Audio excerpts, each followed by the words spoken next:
Hi friends, நம்ம வந்து இப்போ அடுத்தது இந்த ப்ளவுஸில் பார்க்குறது வந்து ஃப்ரண்ட்டில் வந்து ஓப்பன் பீஸ் எப்படி வைக்கிறது, அதுக்கப்புறம் அந்த ஷோல்டருக்கு வைக்கிற அந்த ஸ்லிப் லாக், அதாவது நம்ம வந்து உள்ள இன்னர் போடும்போது நெக்கு வைடாக இருக்கும்போது இன்னர் வெளியில் வராமல் இருக்கணும் அப்படிங்கறக்காக இந்த ஸ்லிப் லாக் வந்து நம்ம போடுறோம். இதில் வந்து நம்ம ஷோல்டர் பட்டன் வந்து நம்ம அட்டாச் பண்ணிட்டோம் அப்படின்னா, இதை நம்ம போடும்போது அந்த ஸ்ட்ராப்பை வந்து இதுக்குள்ளே விட்டு நம்ம பட்டன் போட்டுக்கிட்டோம் அப்படின்னா நமக்கு வந்து இன்னர் வெளியே வராது. அதுக்கு தகுந்த அளவுக்கு நம்ம வந்து அந்த பீஸை வந்து உள்ள அட்டாச் பண்ணால் போதும். அதுக்கப்புறம் எப்பவும் போல ஹூக் பட்டி வந்து டபுளா மடிச்சுக்கோங்க. அந்த வி பட்டி வைக்கிறதுக்கு வந்து லைனிங் கிளாத் கூட மெயின் கிளாத்தை வச்சு ஒரு ஒன் சைடு வந்து ஒரு 1/2 இன்ச் மடிச்சு ஃபோல்டு பண்ணிக்கோங்க.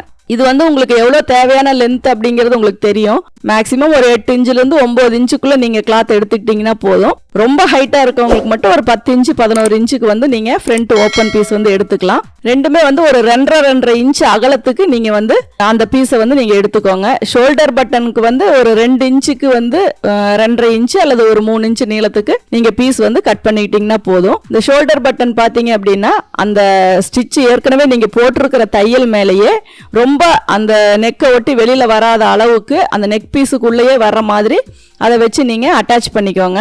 அதுக்கப்புறம் ஃப்ரண்ட் ஓப்பன் அப்படிங்கும்போது உங்களுக்கு எப்படி வச்சிங்கனாலும் ஒரு சைடு ஏறி ஒரு சைடு இறங்குற மாதிரி தான் வரும். ஏன்னா அது வந்து நம்ம ஊக்பட்டி வைக்கும்போது எக்ஸ்டெண்ட் பண்ணி விடுறோம். அதுவே வி பட்டி வைக்கும்போது என்ன ஆகுது அப்படின்னா நம்ம வந்து அந்த எக்ஸ்ட்ரா அந்த இதை வந்து ஃபோல்டு பண்ணி விடுறோம். அப்போ வந்து உங்களுக்கு அந்த உள்ளே இருக்க கிளாத்தை ஒரு 1/4 இன்ச்சு மடிக்கிறதுக்கும் அப்படியே எக்ஸ்டெண்ட் பண்ணி விடுறதுக்கும் உங்களுக்கு வந்து நிறைய வித்தியாசம் வரும். மேக்ஸிமம் பிளவுஸ் அப்படின்னாவே நம்ம வந்து ரைட் சைடு தான் ஹூக் வைக்கிற மாதிரி வரும். ஆனால் ஒரு சிலருங்கிறத விட அதிகம் பேர் வந்து இங்கே தைக்கிறது எப்படி அப்படின்னா லெஃப்ட் சைடு தான் ஹூக் வைக்கிறாங்க. அது எப்படி உங்களுக்கு வேணுமோ, ரைட் வேணுமா லெஃப்ட் வேணுமா அப்படிங்கிறதுக்கு தகுந்த மாதிரி நீங்கள் அதை வச்சுக்கலாம். இப்போ வந்து நம்ம வி பட்டி வைக்கிறோம். வி பட்டி வைக்கும்போது நீங்கள் ஏற்கனவே அந்த ரெண்டுமே ஈவனாக வருதான்னு ஃபஸ்ட்டு செக் பண்ணிக்கோங்க, ரைட் லெஃப்ட்டு. அதுக்கப்புறம் அந்த இதை வந்து நல்லா நகத்தில் ப்ரெஸ் பண்ணி விட்டு ஒரு தையல் போட்டாலும் சரி, நகத்துலேயே நல்லா ப்ரெஸ் பண்ணி விட்டுக்கிட்டிங்கனாலும் சரி, கீழே இருக்கிறத பிசுறு வராமல் ஃபஸ்ட்டு ஈவனாக மடித்து ஒரு தையல் போட்டுக்கோங்க. அப்போ தான் நீங்கள் மேலேருந்து வச்சுட்டு வரும்போது கீழே அந்த பிசுறோ அந்த இதுவோ வந்து உங்களுக்கு நீட்டாக கிடைக்கும். அதனால் கீழே ஃபஸ்ட்டு அதை மடித்து ஒரு தையல் போட்டுக்கோங்க. அதுக்கப்புறம் நீங்கள் கரெக்டாக அந்த 5 ஹூக் அப்படின்னா 5 ஹூக்கு கரெக்டாக அந்த அளவு வந்து நீங்கள் மார்க் பண்ணிக்கோங்க. 6 ஹூக் வேணும் அப்படின்னாலும் 6 ஹூக்கு எவ்வளோ நெருக்கமாக வைக்கிறோமோ அந்த அளவுக்கு உங்களுக்கு நீட்டாக இருக்கும். அதனால் உங்களுக்கு வந்து மேக்ஸிமம் ஒரு 1.5 இன்ச்சுக்கு மேலே அந்த கேப் வந்து போகக்கூடாது. அதுக்கு தகுந்த மாதிரி நீங்கள் வந்து அந்த வி பட்டி வந்து ரெடி பண்ணிக்கோங்க. அந்த வி பட்டியில் அந்த வி தைக்கும் போது ஹூக் போட்டோன்னே தையல் பிரிஞ்சு வராமல் இருக்கணும் அப்படிங்கிறதுக்காக அந்த பேக் ஸ்டிச், அதாவது அந்த இடத்துல நாட் போட்டு நம்ம வி பட்டி வைக்கணும். அப்படி இல்லை அப்படின்னா ஹூக் போட அது பிரிஞ்சு வந்துடும். அதே மாதிரி ரொம்ப மெலிசான மெட்டீரியலாக இருந்துச்சு அப்படின்னா நீங்கள் வந்து அது லைனிங் கிளாத்தை மட்டும் கூட வச்சுக்கலாம். ஏன்னா அந்த கிளாத்தில் வந்து உங்களுக்கு ஹூக் மாட்டும் போது அது சீக்கிரம் பிஞ்சு பிசுறு வர மாதிரி ஆயிரும். அதனால் அந்த மாதிரி மெட்டீரியல் வரும்போது நீங்கள் லைனிங் கிளாத்தை மட்டும் கூட நீங்கள் வந்து அதில் வச்சுக்கலாம். மேலே வந்து அந்த பீஸ் வைக்கணும் அப்படிங்கிறது இல்லை. ஏன்னா இது வந்து உள்ளே போகிற பீஸ் தான், மேலே நமக்கு தெரியாது. ஒவ்வொரு வீக்குமே வந்து நீங்கள் பேக் ஸ்டிச் போட்டு தான் போடணும். அதே மாதிரி ஆப்போசிட்டில் வந்து வி பட்டி வைக்கும்போது அந்த கிளாத்தை நல்லா இழுத்து நீங்கள் வைக்கலாம்.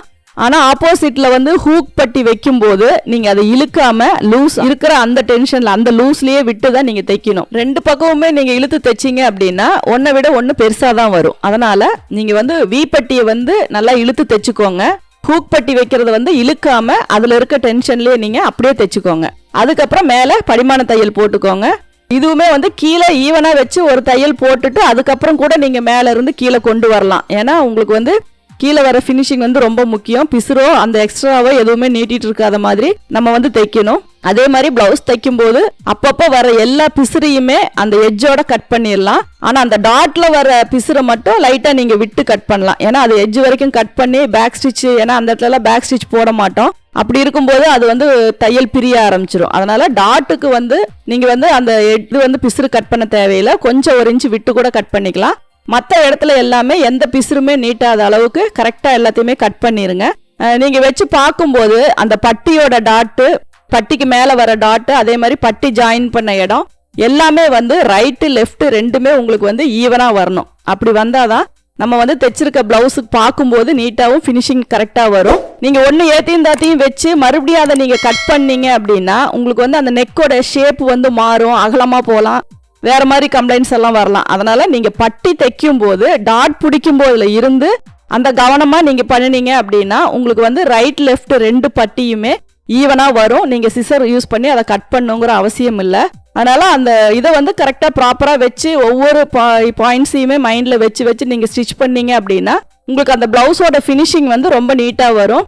அதே மாதிரி ஷோல்டர் பட்டன் வந்து உங்களுக்கு ப்ரெஸ் பட்டன் அப்படின்னு சொல்லி கேட்டிங்கனாவே கிடைக்கும். அதை வந்து நீங்கள் அந்த ஷோல்டரில் வச்சு அட்டாச் பண்ணிக்கிட்டீங்க அப்படின்னா வைட் நெக்காக இருக்குது, ஷோல்டர் கொஞ்சம் லூஸ் வருது அப்படிங்கும் போதெல்லாம் உங்களுக்கு இன்னர் டைட்டாக இருக்கும்போது அதோட வச்சு நீங்கள் லாக் பண்ணிக்கிட்டீங்க அப்படின்னா உங்களுக்கு ஷோல்டர் வந்து இறங்கி வராது. அதே மாதிரி இதை பார்த்து நீங்கள் யூஸ் பண்ணிக்கோங்க.